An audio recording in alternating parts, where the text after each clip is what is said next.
Be be Khadija الکبریٰ رسول خدا صلی اللہ علیہ وآلہ وسلم کی پہلی زوجہ تھیں۔ آپ کے والد بزرگوار خویلد تھے۔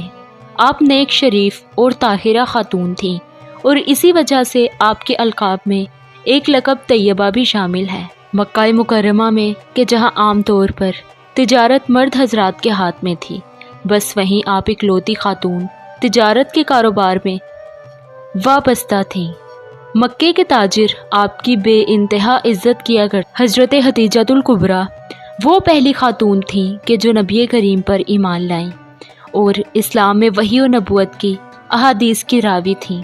حضرت خدیجہ پیغمبر اکرم صلی اللہ علیہ وآلہ وسلم کی بہترین مونس و غمخوار اور قوی و ترین مددگار تھیں، کیونکہ انہوں نے اسلام کی شدید سختیوں اور پریشانیوں میں رسول خدا کو تسلی و تشفی دی اور اپنا مال خرچ کرنے میں دریغ نہیں کیا۔ جو آپ کو قدرت اور شہرت حاصل تھی، اس کے ذریعے اپنے شوہر کی ہر طرح سے مدد کی، لہٰذا رسول خدا بہت زیادہ ان کو دوست رکھتے تھے۔ بی بی خدیجہ ان صفات کے ساتھ آسمان میں چمکتے ہوئے ستارے کی طرح، اور ان کے وجود سے تمام عورتوں کی آنکھیں روشن تھیں۔ بس جہاں آپ تجارت کیا کرتی تھیں، وہیں جناب رسول خدا بھی تجارت کیا کرتے تھے۔ حضرت خدیجہ نے یہ خواہش ظاہر کی کہ آپ کا مال تجارت محمد بن عبداللہ شام لے کر جائیں اور فروخت کریں۔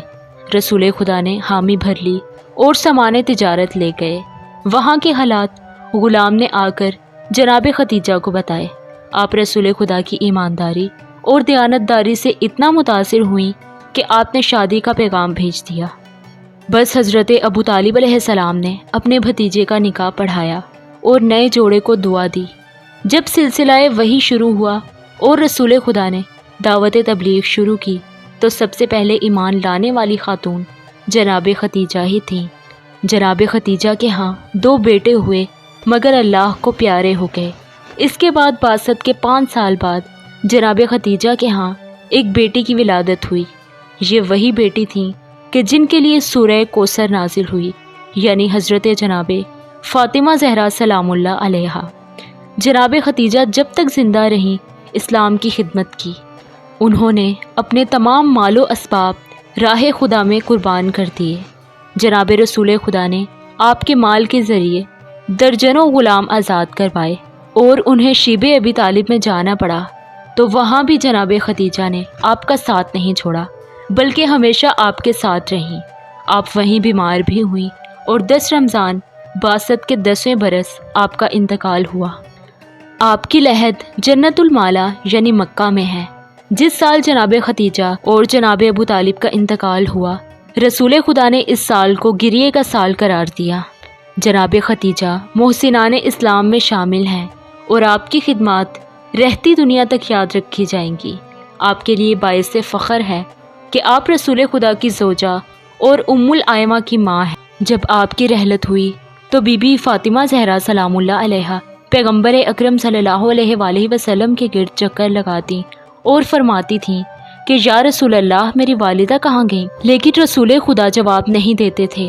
چنانچہ جبرائیل امین نازل ہوئے اور فرمایا کہ آپ کا پروردگار حکم فرماتا ہے کہ فاطمہ زہرا کو سلام پہنچائے اور ان سے کہیں کہ آپ کی والدہ اس گھر میں ہے کہ جس کی چھت سونے کی ہے اور جس کے ستون یاقوت احمر کے ہیں، اور وہ جناب آسیہ و مریم کے درمیان ہے۔ ایک روایت میں ہے کہ حضرت عائشہ فرماتی ہیں کہ جب بھی رسول اللہ دمبا ذبح کیا کرتے تو فرماتے تھے کہ اس گوشت میں سے حضرت خدیجہ کے چاہنے والوں کو بھی بھیجا جائے۔ بس ایک روز آپ سے وجہ پوچھی تو حضرت محمد مصطفیٰ صلی اللہ علیہ وآلہ وسلم نے فرمایا کہ میں خدیجہ کے چاہنے والوں کو دوست رکھتا ہوں۔ ایک حدیث میں خود رسول خدا صلی اللہ علیہ وآلہ وسلم فرماتے ہیں کہ خدا کی قسم، خدیجہ مجھ پر اس وقت ایمان لائیں کہ جب لوگ کفر اختیار کیے ہوئے تھے۔ اس نے مجھے اس وقت پناہ دی کہ جب لوگوں نے مجھے ترک کر دیا، اور اس نے ایسے موقع پر میری تصدیق کی کہ جب لوگ مجھے جھٹلاتے رہے۔